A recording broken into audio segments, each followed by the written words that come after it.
And you're listening to the HomeBuyer's Hour on WCPT. Good morning, everybody. In the studio, we got Cody Ship and Patrick Loftus, a little Ola. And remotely, we got Joey Matthews from the VA Loan Nerd. Cody, if you don't mind, give us a rundown. How do people get hold of you? Tell us about you, your business, and how long you've been doing this. And say hi to someone special. Hi, Kristen. Only special person in my life besides my two dogs. Cody Ship, Dreamtown Real Estate, coming up on 7 years. You can find me on all social media platforms, including Google stuffs. Ship Homes. That's SHIPPHOMES. Phone number is 312-450-0665. I'm curious on what you're doing with the Google, what you mentioned on there. So maybe we could talk about that a little bit today. Patrick, please. Oh, yes. Well, hi. Good morning. Good morning. My name is Patrick Loftus. I'm a real estate lawyer. What does that mean? It means that when you buy or sell your house, you should call me to make sure things go smoothly. Otherwise, I can't tell you that any of those other guys are gonna, make sure things go smoothly. That they seem as often as not wanting to, just rock the boat and make things as unsmooth as they can. And that's why I am so important in these transactions, says me. Find me on social. Well, yeah. I mean, you presumably. Find me on social media. Find me on Instagram, I think, is one of them, Loftus_law. And then find me on TikTok is one of the other ones at Loftus Law. Thank you. And Joey, if you don't mind, give us your rundown. Why, hello. My name is Joey Matthews. You can call or text me at 630-235-2405. You can find me at thevaloannerd.com or across all social media as at the VA Loan Nerd. Excellent. Okay, we'll turn that music off. So tell me what's going on in the rates, Joey. I want to get all the hoo-ha before we talking about other stuff. Let's just get used to the world that we live in. Let's never talk about refinancing again. Let's get used to the world that we're living in. There will come a time one day. When will that time be? Stop listening to anybody, including me. We don't know what's going to happen, right? Jerome Powell, the Fed. Jerome Powell has a meeting, a press meeting at 1:30 p.m. Central Time today, May 1st, Wednesday, to tell us that the Fed is not interested in cutting rates right now. I don't know how hawkish he will be, but obviously the idea of a rate cut in 2024 is slowly getting smaller and smaller and smaller. But at the end of the day, the markets will shift. There will come a time. Will it be tomorrow? It won't be tomorrow. But there will come a time when things are more happy and hey, at the end of the day, if you're breathing, it's a good freaking day, okay? So don't lose your mind about the market. The market's the market. Joey, is everything okay? I'm working from home right now. It's like a different vibe. This is, I can send someone over to do like a wellness check it's just we see. You know what? The JOLTS report, the jobs opening and a report came in today, and it came in super light. But we still have non-farm payrolls coming in on Friday, and I don't know if the Fed is going to have a sneak peek at that before they release anything today. I would love for that to be the situation. Well, I might love for that to be the situation if it's coming in light. But obviously, the rate decision today, they're not going to raise rates. I'm sorry, they're not going to lower rates.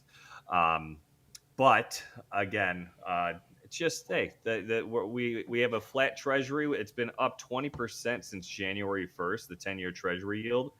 So we're just rocking and rolling, man. We're just living the dream. At the end of the day, people are buying houses. They're going to. There's a lot of people that believe they're stuck because they have a 2% rate. If you have a 2% rate and you're in a condo and you got married, now you have 3 kids, you're probably not very happy. You got to choose happiness. Well said. I'm sorry, I recommend couldn't agree choosing more. happiness. Yeah. But in all reality, So Joey, I want you to look in the mirror and I want you to say what you just said to us, and I want you to choose happiness. Okay? Is that okay? You're good enough, and people like you. Oh my God, what was that? Guy Smiley or something? No, like it's that? Stuart Smiley. Smiley, yeah, Guy no, Smiley. Am Guy I Smiley going here. back to Sesame Street, or Yeah, what is yeah. that? Sesame Street. He was the game show host. No, but there was a guy on SNL. I can't think of Yeah, his name. Stuart Smiley. Yeah, it was Stuart Stuart Smiley. not Guy Smiley. Yes, sir. There's a whole movie All right. about it. No, geez, that's awesome. That But no, nobody saw. seriously, when we're going through a recession, that is, or when we're coming into a recession, that's where we lower the rates so that we can spark the economy. And inflation, they're not going to, they raise it just to slow it down. That's pretty much basic real estate mortgage 101, isn't it? I would say it's general economy 101. Cool. I believe we call that monetary policy. It's a whole vibe. I'm sitting next to Jerome Powell, huh? You're sitting next to Joey Nostradamus, predicting the future. What's good about this is the fact that like Joey's got whatever the opposite of the Midas touch is. That's what Joey has when it comes I to like that. predicting Oh my God, yeah. our financial future. So him Got the being Midas so turds over here. The coal touch. bearish and glum about the current state of affairs Yay! really has me feeling. We're all going to be I rich. like that. We're Yeah, gonna be making millions. I'm go. feeling amazing. I can't wait to buy more insurance so that can. Man, get a Tesla, get a Cybertruck, dude. Yeah. Wrap it. All right. Get a Cybertruck and also make sure that you get the complimentary AAA coverage so that every 2 weeks when you're on the side of the road kicking the tire and screaming Elon's name, you've got someone to come rescue you. Bird killers talk. We're going to stop that right now. We're getting to real work here, all right? Today, one of the biggest things we're going to talk about is negotiations during a real estate transaction. So my question to Corey right now is going to be... Charlie, you Who the did it hell's again. Cody, I did do it again, didn't I? Oh, man. I will say that one of my best friends, his name is Corey. So that is common that you mix up the names when you do that. So Your Cody, I excuse is apologize. poor. It That's is, a but it's poor the only one I excuse. got. But anyway, so are we going to be talking about the first round of negotiations or the second round of negotiations during a real estate transaction? I'll let you choose first. I guess we'll start on the first and end with the second, right? Sounds good. Yeah. So first round of negotiations takes place right after somebody visited a house 45 times and they decide that they're going to go ahead and buy it. Tell me what the process is and how does that come into play when somebody does any sort of negotiations ahead of time? Yeah. So it's changed. I'm coming up on year 7 in this. 5, 6, 7 years ago, you could see a property twice before submitting an offer. Now you're lucky to get in there for 2 minutes to make your decision.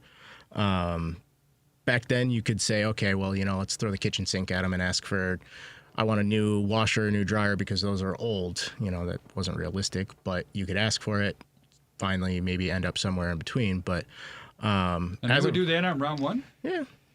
wow. Patrick might disagree, but No, I agree. Negotiate all of that stuff before you settle on a price, because once you settle on a price, I really have far less leverage to get you stuff. I mean, your signature has a tremendous amount of value, regardless of what the market looks like. And so I'm fully on board with what Cody's saying is make sure, Corey, make sure don't leave anything that you could have negotiated before you arrive at the material terms of the contract for afterward. yeah. And now, I mean, honestly, Charlie, I've seen some of the weirdest stuff. I've had people offer things that you wouldn't believe to get a house in the I past wanna hear couple of this. months. Gimme. Yeah, I've had people offer money outside of a transaction. I've heard of people offering Really? yeah, like they say, okay, my parents don't have the money now. They're going to refinance their house. Tell them we'll give them an extra $10,000 to $15,000 outside. Obviously, Patrick's not in the know of that, but Nor is the lender. yeah, nor is I the was going lender. to say, yeah. it just sounds, Sorry, Joey. it sounds bad. Yeah, but I've heard stories, right? Like you've got people in the Gold Coast that were offering cars to come with their units outside of the sale. I've never done that. I want to make that known. But as of right now, the weirdest thing I've had somebody do is offer to pay the special for a seller, which it was a part of the negotiations up front. There was 7 or 8 offers on the place, and they're doing very well. They've got money on hand. They can say, okay, a $25,000 special. I'll stomach the cost of that. We're going to be here for 10 to 15 years.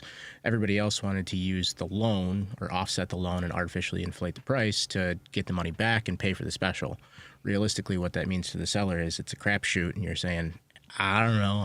I might get this, but you need it to appraise out at that point, which you're kind of up, whatever creek if that doesn't appraise out. So doesn't it also affect your property taxes as well? Everything. Not necessarily. No? That's the assessor's got its very own. There's a whole set of rules and laws about how they have to go about evaluating properties. I mean, the assessor's not doing an appraisal. Right. There's not enough resources available. Even if you gave them, triple 10x the budget, it just wouldn't make sense. Cook County has more more individual parcels of real estate than any other single jurisdiction in the country. So they're using a lot more higher level data to arrive at those assessed valuations, which is why you often see a purchase price and a closed purchase price still not match what ultimately is the next reassessment, even if it's within like a year or so. It's only one small piece of the data that they're evaluating. So the answer is not necessarily to your question, but as far as the rest of the market is concerned, if you're chucking an extra $25K onto the purchase price, that moves the market for other similar properties, right? Yeah. So you're wanting to increase the closed purchase price of that property. That's now going to become a comp for the next appraiser, and so on and so forth. And you get a real domino effect. I think the thing that's wild too is you've got all these things, and Patrick and I, and Charlie, you may see this to a certain extent because I know you're in the market, but I think it's wild that you've got all these properties that right now that are being, I say artificially loosely, but you see these properties that are being artificially inflated due to whatever it might be. But these are great comps for people that are going to be trying to sell July, August, September. Appraisals probably, in my opinion, won't be an issue later on in the end of the year because you've got so much price inflation, I guess, right now. So, it's always hard selling your home at the beginning of the year because you're competing against 6 months ago's market. And it is, once again, changed in the last 2 to 3 years. But, I've seen 4 or 5 properties this year not appraise out, and it wasn't an issue for people that are doing well. But if you don't have money on hand, you're kind of just stuck. I want to ask Joey about appraisal season and tell us where I was going to go. Yeah, it is appraisal season, isn't it? Yeah, so tell us the ebb and flow of the when do you tend to see more low appraisals as opposed to other parts of the year? Definitely in the summer. That's spring, summer. That's obviously when the market starts getting hotter. There's more competition. People start offering over asking. They're offering appraisal gap waivers. So you start seeing appraisals come in short. I actually am dealing with one right now. And why do they come in short? They come in short because they don't have comps from the previous 6 months to support the new values that people are fighting over, right? So when the market cools, obviously values cool. When the market's hot, contracts come in hot, and you're comparing your hot contract versus a cool market. So that's what you're dealing with. So if I'm not, you're not an appraiser, so I want to preface this question by saying if the answer is I don't know, I will understand why. But it would make sense to me that if I were designing an appraisal from the ground up, I would want to take into account the seasonality of I would want to take into account everything you just said when I am trying to figure out what the true value of a parcel of real estate is. So, what time of year is it? Do I allow for a little bit of fudge factor? Are there some indicators I could use to indicate how hot a market is, so to speak? Does any of that come into play? Or are they just strictly looking at past 6 months comps? They have to look at the most recent data they can to try to support the value. And appraisers try to get value. I mean, people assume that appraisers are out there to kill deals, and they're not. They are. It feels that way, right? It does. But, I mean, they have to live with the market. I've seen some appraisals, man, that I've just scratch your head about. I've seen some bad appraisals. It happens. Not every appraiser is, the PJ Loftus of appraising. You know what I mean? So... A little bit of inside baseball there. I like it. But they also know that the lenders have to run these appraisals through Fannie Mae and Freddie Mac valuation systems too. So even if they try to come in hot, Fannie Mae and Freddie Mac, they're using data that they have available, and they run a score analysis 1 through 5, 1 being the lowest risk of overvaluation and 5 being the highest risk of overvaluation. If you're coming in hot at a 5, you're going to have a problem closing even if the appraisal came in at value, because there's data that says that the appraisal is overvalued, right? So I try not to even say an appraisal is in at value until I have the risk score first, because that can create issues. We have to go back to the appraiser, like, hey, can you explain why you can support this value? I mean, there's lenders that won't even close on something that's rated at a 5. You guys made me just think about something, though, when you're, talking about the prices going up because people are overbidding on these things. Doesn't it make it easier? Let's just say somebody, had to pay PMI and they're getting a low mortgage, or let's say there's a refinance that's coming up because the rates do drop in a year or two from now. But the cost went up and the comps went up. Doesn't that make it easier to refi? Maybe. Always a maybe. Joey? Yeah, I mean, because, Joey, you predict the future so that we can prepare for the opposite, please. Didn't I already do that? Was that what I did earlier today, right?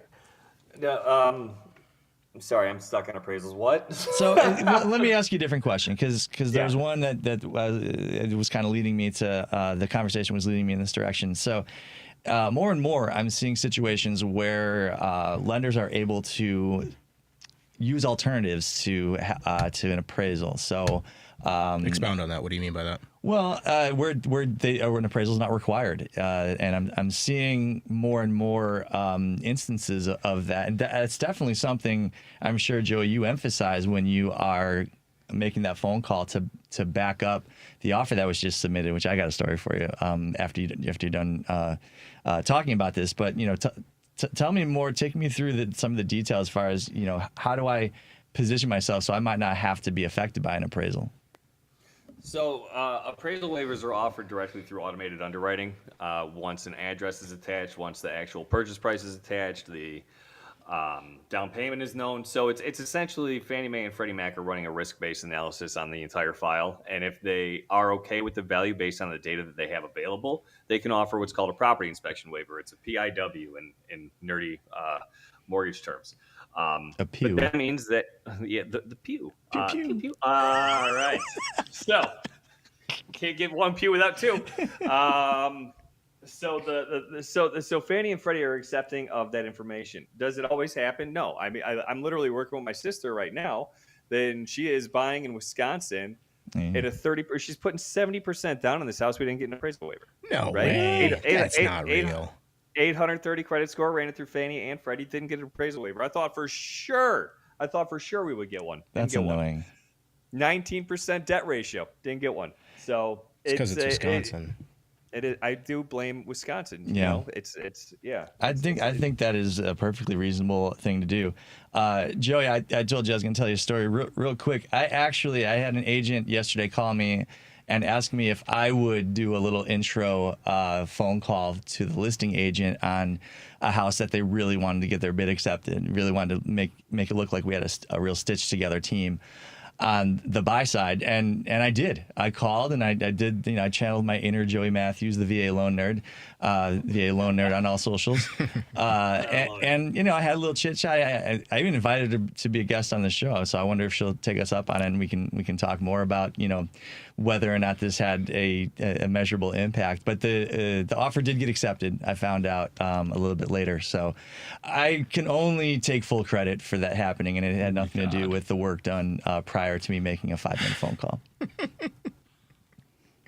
All right, I don't even know how to respond to that. So I'm entering, Joey Matthews territory, and now I wonder. I hope this is not going to become a thing where I have to constantly be doing this. But she did remark that I've now probably ruined. Never had an attorney do that. That's what she said. Well, she's like, yeah, that's what she said. She's like, the attorneys I work with on my buy sides are going to hate you for introducing this thing that I may decide to utilize myself. And I said, you know what? Good. For all the grief that all of the rest of you in the real estate attorney bar have caused me, I'm glad to finally give some back. You know what? Everybody has a choice. And if you're going to do something that helps your client and it makes you more valuable, I commend you. And if everybody else has to chase you, let them chase. Yeah. Why not? It's a phone call. You know, it doesn't take anything. And I can imagine a lot of lawyers being like, I don't do that. I'm sorry, I don't have time for that. Yeah. We all did that. I said that when they made us wear seatbelts. All right, I'm not going to do that. Well, you're going to kill me. That doesn't surprise me at all. Yeah, well, not my seatbelt. I didn't want to wear rubber gloves when they first started doing that as a paramedic. His Camaro probably didn't have seatbelts. I can remember the arguments too. It was, I'm going to lose sensitivity of feeling the needle when I start the IV. I literally made that argument, for the rubber gloves because I didn't want to do it. I can appreciate no where Max you hoods, would... air packs. I was way back in the fireman business before air packs. I can understand. I can't go there. You lose sensitivity when you. Never mind. For those of you who are lost, to the negotiations. Do the math. I'm not going any farther. Cody, what gives somebody leverage when they're negotiating? On the sales side right now, you have 85% of it just by putting your place on the market, to be completely honest. Competitively priced. Yeah. Yes. I have seen things that are $100,000, $200,000 overpriced, and they say it's worth it. And it's like, well, it's worth what somebody's willing to pay. And if you've been on the market for even 9 days in this market, you priced it wrong. So as a seller, right now, take it while you can get it. It's good. As a buyer, a lot of it is just trying to be accommodating in this market, not showing up to an open house and being rude, introducing yourself. I've actually advocated for people that, maybe their offer isn't as much, and I know just by meeting them that they're going to be easy to work with because they show up, they're polite, they're nice, their agent shows up with them, which doesn't happen very often. A lot of the homes that are going on the market right now aren't doing showings before Saturday or Sunday. They're condensing it all into 2 days. And I'm going to be honest, as a listing agent, that's not terrible. It's nice to just have a steady flow of people come in, you meet them, you can converse with them, you say the same spiel for 2 to 3 hours as opposed to showing up for 30 minutes here or there. And I know I'm going to get flack for that, but it is a streamlined experience, and this isn't going how it's going to be forever. But as a buyer, just be nice, be courteous, put your best foot forward. So well, it's super nice for a seller, right? So let's say you're selling your home. Have the leverage. Well, let's say you're selling your home, right? And it's you don't have the ability to sort of let the market cater to all of your needs. But right now, so you have this set aside time frame for the showings to take place. You have your open house, whatever it is, and whereas in another market where it's more even or even tilted toward the buyer, every time you have a showing, you got to schlep all of your 3 dogs into the back of the Subaru and tidy all the things up and put all your the things you don't want someone to notice away, and you're doing that 3, 4, 5 times a week, and it's a lot. It's a lot. It's selling your home is genuinely like a great experience when you get the check or the wire into your account. Leading up to that, it's terrible. Your kid is sick at home, and you're like, oh God, I've got to leave for 23 minutes and walk the dog while Timmy's sneezing and coughing and whatever else. So yeah, there's something to that. Yeah, and you talk about. I think that actual person-to-person connection, I think that is that there's some real power to that. Because I think the obvious thing is, well, let's find out when the seller's ideal closing date is. Do they want post-close possession because they have not yet identified their replacement home? What other things can we do to sweeten the deal? Appraisal gap waiver, all that stuff. Yep. Any competent agent is going to be utilizing those levers to try to get to the, the finish line, or at least to the starting line of where you actually, begin the due diligence. But that human contact, those connections, I would say, are just as powerful as picking all of the exact terms that the seller's looking for. I think one of the things that I've thought about in the past couple of weeks, I've got a couple. Everybody has these clients where they waited to the last minute for whatever reason, and I've been there where you're like, I don't know if I'm going to rent or buy, and then they're like, I want to buy, and then we go tour a place and say there's a listing agent there, and they say, well, I really need to move in 38 days.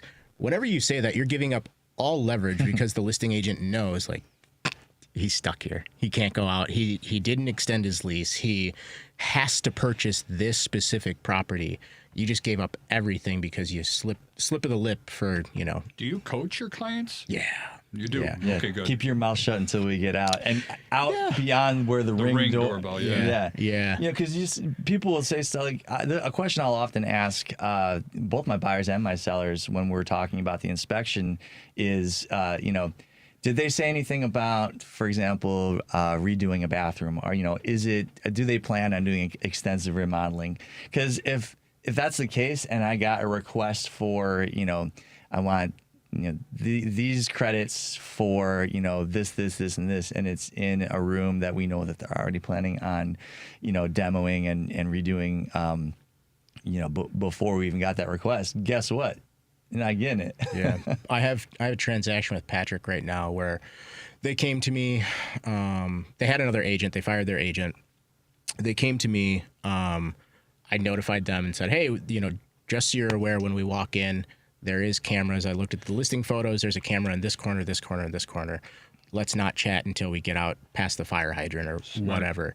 You know, yeah, it's pretty intensive. And I think buyer's agents, obviously, in the last 2 months have been under scrutiny because people don't think that we do anything. But the way that people have learned to shop for homes in the last 2 to 3 years has changed. My job is, and I once again, I'm going to get flack for this as well, but like, my job is not to sit there and scroll through photos and say, like, this is perfect for this person. You know what you're shopping for. I'm here to tinker and tweak whatever needs to be done and, you know, network with other agents and find out if there's something that's not on the market. My job is to make sure that you're safe, you're protected, negotiate my butt off, and make sure that, you know, we're staying in line as buyers and or sellers. I don't know. I think it has changed. And I think, you know, 15 years ago when you had to look through a catalog of homes in a Rolodex book. That was my first house. They did all that. They showed me the houses that I was going to look. I couldn't find anything on my own. The internet really didn't exist. Right. Exactly. And that was great for then. It's changed. You know, the place that we bought wasn't in my radar at all because I didn't want to live here. And eventually I shifted my radius over a little bit. If I was my own realtor at that point, my realtor, me, wouldn't have said, hey, look over here, because it wasn't even an idea. So people, I think, want to look on their own time, and I'm not going to be here to babysit you. I'm here to educate and work with you, not, you know. Cody, give us your contact information. How do people get hold of you, please? Yeah. Cody Ship, Dreamtown Realty, 312-450-0665. One more time slower. 312-450-0665. I'm going to get you Joey's magical music there. Patrick, please. All right. So before we went on air, I was inflating this. Yeah, that's interesting. This little campfire, and you know, I wanted to create a little tension. You know, like, what's he doing there? And then I just ignored it for, you know. It's still there. The reason is because you don't need to blow that up for me to ignore you. I'm in the presence of two of the finest firefighters you know that I think we've ever known. That's not a real fire. Well, that's for the best, to be honest. Okay. But my wife and I did manage to get the entire fire brigade called to our condo Saturday night because my dad and my stepmom sent us a little, like, indoor-outdoor fire feature thing. Yeah, nice. That we put on our balcony. The solo stove? No, it's just like a little thing to look at, and it's, you know, whatever. I don't know what it's called. Something from Sharper Image, I'm sure. That I don't know. Anyways, my wife was like, "Yeah, let's light it up." So I lit it up, and I went inside to watch the White House Correspondents' Dinner, and all of a sudden, my wife comes in, and she's like, I think they're here for us. And by them, she pointed down, and there's like literally 3 trucks on our side of the street, 2 on the other side. Like, there's like at real full-size fire trucks. I think there was a tanker. A Suburban. Don't forget the Suburban. There was a couple Suburbans. Yeah, I mean, Suburban. There were no less than 10 vehicles here, and I was like, nah, God, there's no way. And then in the back of my mind, I'm thinking, yeah, probably. But I didn't want my wife to freak out, and so I calmly went out and I put the thing on top to put the fire out. And then about 5 minutes later, knock, knock, knock on the door. And hello, yes. Do you happen to have Christmas lights on your balcony? I said, yeah. Yes, Come on in. I know do. you're going to want to come see. Yeah, no, we got a call from across the street that there was some sparking of the Christmas lights. I don't know what these people saw, and I don't know what they told the 911 operator, but they had all the firefighters there. I swear to you. Sparking of Christmas lights? Yeah. So anyways, I was like, yeah. So, and I dropped Charlie's name. It didn't have any effect whatsoever. They called me. So anyways, I took him out to the balcony. I showed him. And my wife is, cowering in the corner, trying to be as invisible as possible so that I have to deal with the entire situation. And, and I mentioned to her afterwards, I was like, I saw what you did over there, and, you owe me big time for that. But is it safe to say that fires are prohibited from your balconies? Well, yeah. If most of them open flames are, yeah. If any of the board members are listeners to the Homebuyer's Hour, I'm probably going to get a $250 fine for telling this story on the air. Yeah. So, anyways, my sister, because she's hilarious. My wife told her the story, and so my sister the next day. 4 of these arrived from Amazon, and she said this might be a little safer than what our dad sent you. So hats off to her. I just the good news is not like the last time I had the fire brigade called on me. They at least this time didn't have to walk all. This had been 12 flights. That time they had to walk up 29 flights to come and see that I just burnt a pork chop and left the front door open so that the smoke would waft into the hallway. Did they ask you to take, or did you ask them to take their boots off? No. I've seen that. People do that? I've had that happen to me. The man, we had a fire alarm, and your boots are dirty. Take them off. Yeah, let's fight fire in our socks. Yeah. The man in 40 pounds of gear with an axe in his hand. I didn't feel much like he was going to be amenable to my request, but I did my best to schmooze this fella, and I did tell him that story on the way out to say, see, it could have been worse, and he's just he didn't think it was that funny. Somehow, but they did take the elevator back down. So, nice. Yeah. Sorry. So how do they get hold of you? We'll get back to that. And by the way, how many of these free fires are you giving away as a contest today? The first caller to whatever the number is on there. Or whoever texts on our state or call us in here at 773-594-8781. And if you want to find me, head down to State and Oddity Wells. Look up for the Christmas lights and the flame, and that's how you find me. What is wrong with you, Joey? Joey, please save this show. Give us your contact info, please. I'm not getting invited back. Why? Wow. You can call or text me at 630-235-2405. You can find me at thevalonenerd.com. You can find me across all the social medias as at the VA Lone Nerd, where you can also find images on Instagram of me fighting fire. My true American hero, Joey. I love you to death. My name is Charlie Belfontaine. I own Chicagoland Home Inspectors. Our phone number is 312-544-9180. Repeating, 312-544-9180. We also own Home Inspection University of Illinois. And if you're interested in entering the home inspection profession, please reach out to me. That website is www.hiuil.com, hiuil.com.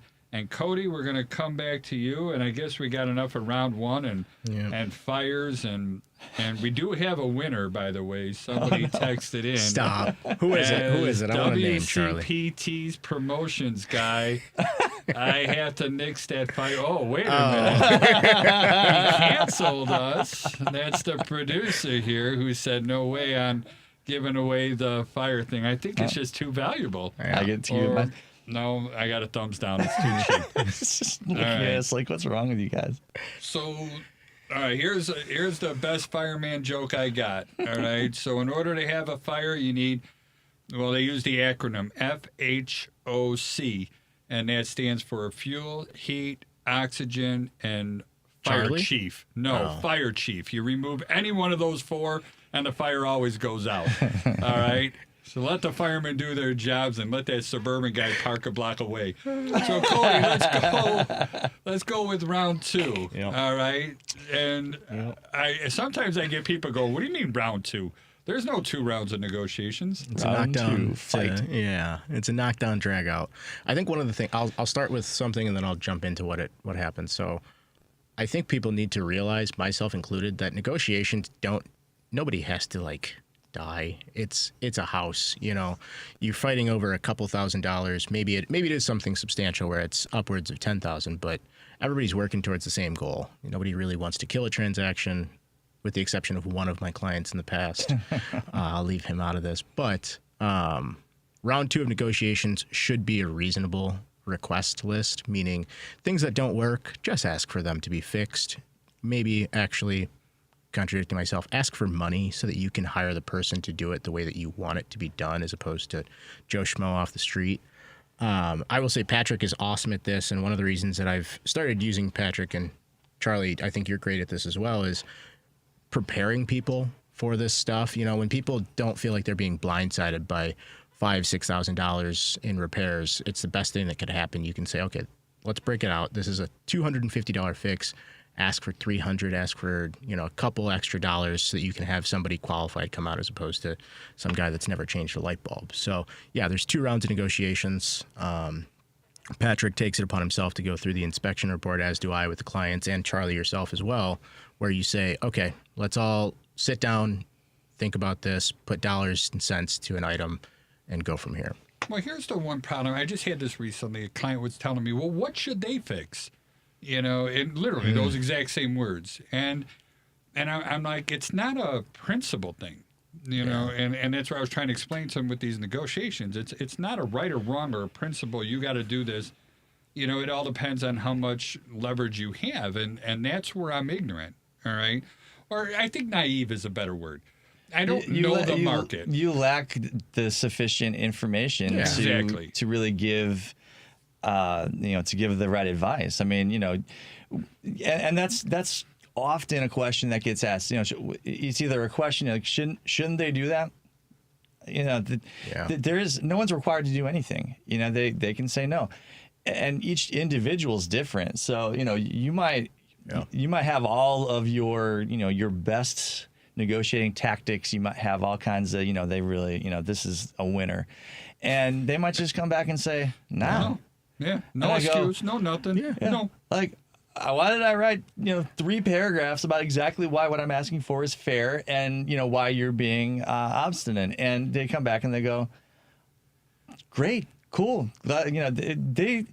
They may not even read the 3 paragraphs. I mean, I'm still going to put the 3 paragraphs there because I'm going to put my best foot forward. And at the end of the day, you can negotiate and push the seller as hard as they're willing to be pushed. And at that point, when you realize that you've reached the end of the line, it's then for the buyer to make the decision. Am I comfortable with where things are at, and do I want to move forward, or is this outside of my comfort zone? And far more often than not, fortunately, the buyer sort of wraps their mind around it. And, the more information that they possess through Charlie, your expertise, through my expertise, through Cody's expertise, all along the way, they're being coached as far as, this is the information you need as a real estate purchaser to make a decision you feel comfortable with. You'll I'll arrive. add you in there, Joey. Your expertise as well. No, Patrick doesn't like you. We're not worried about. We're not worried about Joey. All Joey does is math. He math and Google. He tells us that every week. He says it's true. Joey says his job is super easy, and he says everything is available on Google, and there's nothing to it. Yeah, now definitely. Let me just I love say, seeing and lenders money's that free. say this is so hard. I'm being, I sound like I'm being insulting to Joey, but really what I'm saying is not meant to be insulting. It's meant to really highlight that Joey's got his process so dialed in that he has made it easy because as a result, that it took a lot of work up to this point to make that an easy job for him. What I picture when you're saying this, Patrick, is that scene in what's that movie with Matt Damon, Ben Affleck, Good Will Hunting. He goes, do you think it's this? Is it always this easy? Do you think I like it being this easy? It's not your fault, Cody. It's not your fault. It's not your fault, my Cody. goodness. Oh, I cried. It's not your fault, All Cody. right, how do you handle the smoke alarms or the GF? Let's focus on one item. We got old smoke alarm or no smoke alarms in any of the buildings, and they're required. Amazon. You know, this is. Well, I want to Maybe. hear from you guys. What do you tell your clients when they're like, "Well, they're supposed to have those there"? So, $30 a piece on Amazon is what I tell them. So I usually ask my client, I start off everything by asking 2 questions. Number 1, do you think this is a fair request? Number 2, how would you respond if somebody asked the same of you? And you're talking to the seller right now. A buyer and or seller. okay. I say the same thing. All right. Yeah, putting yourself in the other person's shoes, by the way, is almost an essential. And it's something I do. I do it so much I don't even realize I'm doing it anymore. Yeah. And that is, if you are going to have any success in negotiation, that needs to be the first skill that you develop. Yeah. So if it's something small, right? Smoke alarms and smoke detectors and CO2 detectors. There's a couple different ways to handle it. If it's battery operated, take yourself down to Home Depot, buy the double pack for $48 or whatever it costs, hang it up yourself. You saved yourself $150. If it's something that's hardwired in, that's a completely different issue. That's something that I would like to have somebody that's qualified do. But, you know, if it's a GFCI, here's $30 in this market. Eat the $30 cost. I'll give you $100 and have my handyman who is licensed come out and take care of it. Don't worry about it. Pick your battles, and that's not one that you want to. That's not a hill you want to die on. Thank you. And that's the same conversation I try to have with our clients as well. And I know age comes into a lot of stuff as well. Like, you know, I just had one that had a 24-year-old furnace. All right. It's old. It is old, you know, but again, we could tell how old it really is, you know, and when I'll explain that in a minute. Mm-hmm. And then we also had like a 20-year-old water heater, and the air conditioner was over 20 years old. All right, so the that water made heater is my... only one of those 3 that I'm really worried about. Yeah. Oh, that's interesting. Tell me why that's the only one. Because that's the one that's most likely to fail at that stage of the game. The soonest, at least. Water heaters don't last as long as furnaces and AC on average. So. And they do a lot of damage if they start spewing water Right. all over the place. You got to catch those leaks. Right. Yeah, it's if it's doing the old gurgle, it's time to look pretty closely. And with smoke detectors, to me that's a homeowner like day one thing, right? So the moment I'm moving in, I'm putting in new smoke detectors. If it's There's a battery 4 things operated, I tell my clients that are day one. Yeah. I think I know it. Yep. Yeah. Go. Say it. Say So it. smoke detectors, and even if it's a hardwired, here's a little tip for you on the hardwired ones. Get the same brand as what's already up there because it'll probably have the same harness. Yeah. And because I learned that one the hard way. Fire department chief over there, huh? Well, let's say, fire expert here, fire starting expert, unfortunately. So smoke detectors / CO detectors, that's a day one. They're meant to last about 5 years. I've heard 5, I've heard 10. And then, I stick my foot in my mouth when I'm talking to people. I go, no one ever, replaces them until they're giving them a hard time. And then, whenever I say that, I'll be talking to the one person who fastidiously replaces them every 5 years and has like an alert on their. What are the other 2 things you always say at closing table? What are the things you change? Change the locks. Yep. Good. That's Change, 2. Change the toilet seats. Yep. That's 3. Yep. And then What's yours, Charlie? What's 4? 4 for me is get the ductwork cleaned. Okay. That's so huge to me. What does that cost? I don't know, $400 or $150. Well, it's $400 to $500 if you pay the duct cleaning companies to remove and replace the registers. Oh. For some reason, they charge like $3,000 for every register that they have to take off and put on it. I don't know what the number is. Obviously, I'm making it up. But Is it worth it? runs it all up. No, I would do that myself, but I get it if you don't want to do it, and that's not that much money. It But makes I think sense. it's like $20, $10 to take it off, $10 to put it back on for each one that they do to clean it.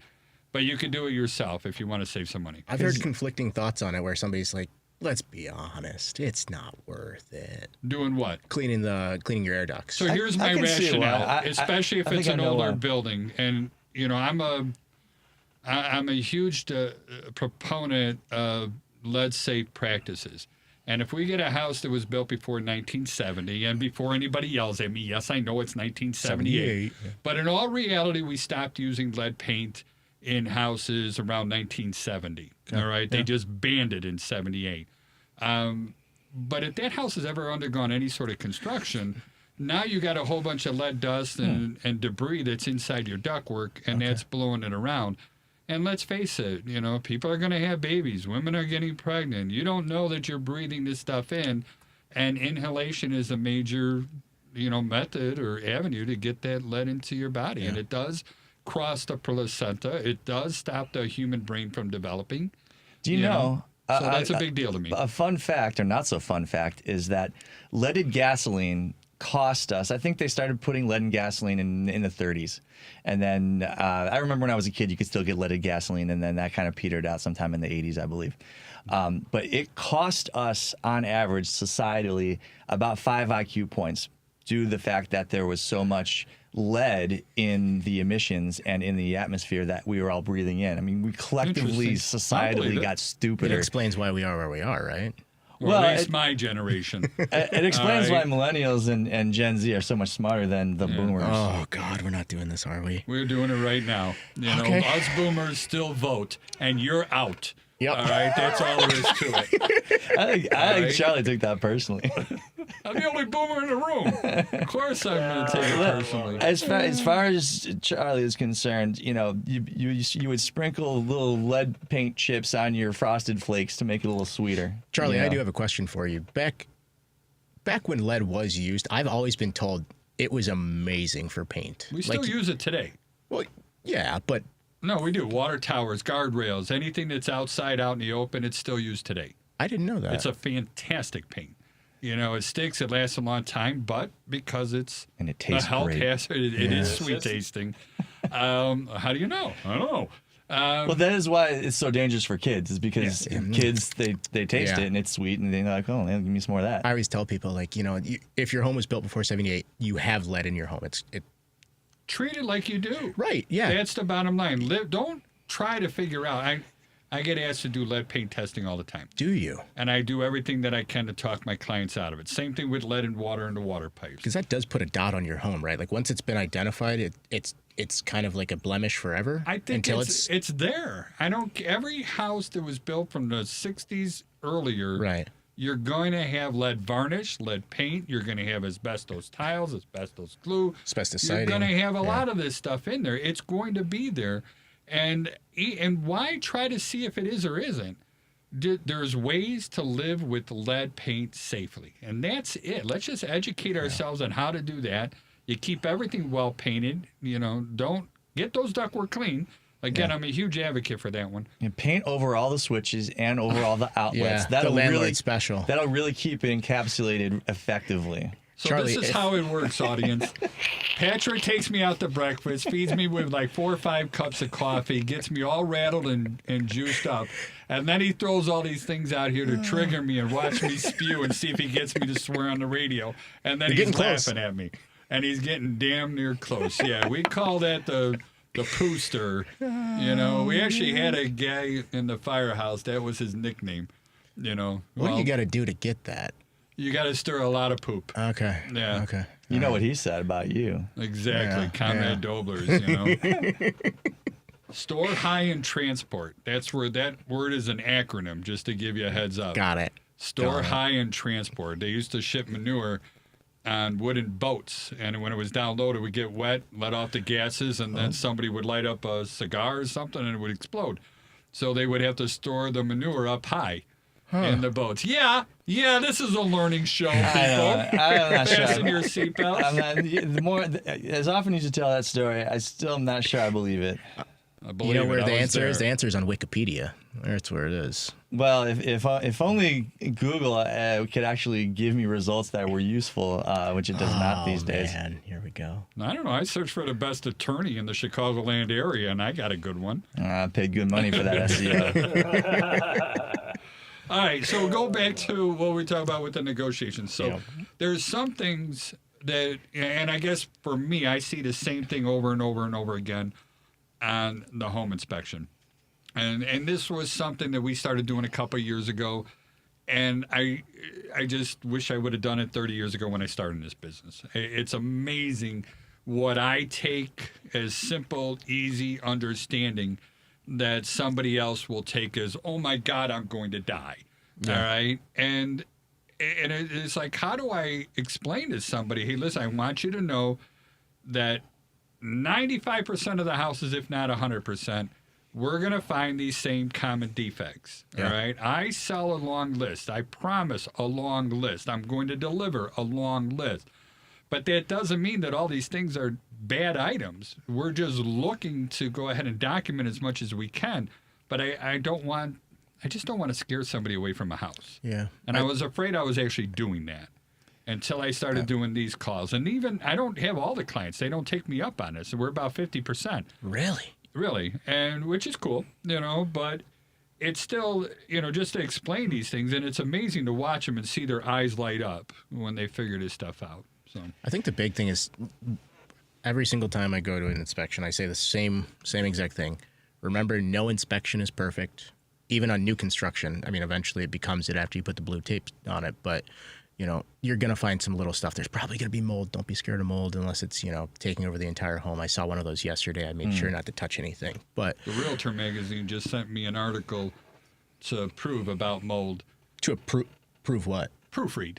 Oh, and okay. post my 2 cents, and I'm like, this is wrong, this is wrong, this is wrong. I got all You're an snotty. expert witness. There you go. Oh my goodness! You don't have to be an expert. Just there's a few things to get right. But I'm sorry, I interrupted. No, that's it. I think a lot of it, and Patrick does like the final call with clients on a lot of this. So like I'll prep them and say, hey, you're gonna have a call with him. I probably know about 95% of what's gonna happen, but I want you guys to have an unbiased third party that isn't me discuss this with you. Yeah, taking the time to walk someone through it, to the extent that they want Everybody, to be. yeah. Not, everyone is allowed and is encouraged to choose their level of involvement. Like you said, half of your clients take you up on that extra Zoom call and half don't. I have some clients where, as we're discussing things, it's quite clear that they have a really good handle on what it is, and I don't need to explain, taxes to everybody. A first-time home everyone buyer needs their handheld. Yeah, first-time home buyer, absolutely. We're going to go through the first-time home buyer spiel, and it's going to take some extra time most often.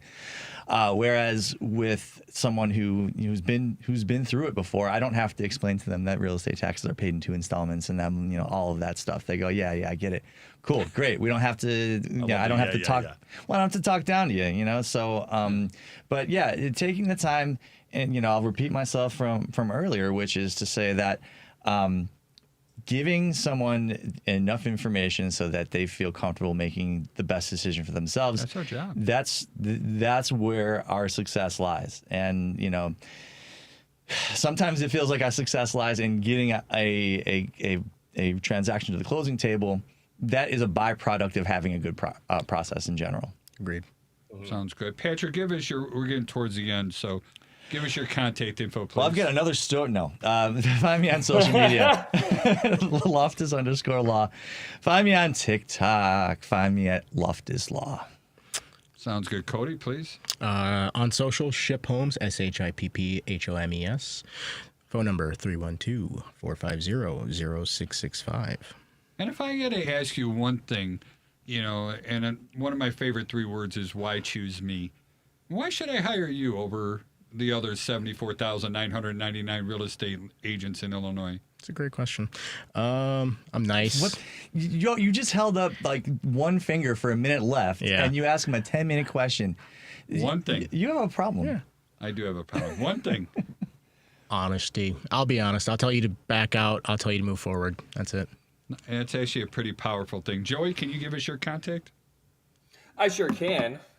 My name is Joey Matthews, the VA Loan Nerd. You can call or text me at 630-235-2405. Wow, what did just happen? 2405. You can find me on all the social media as at the VA Loan Nerd.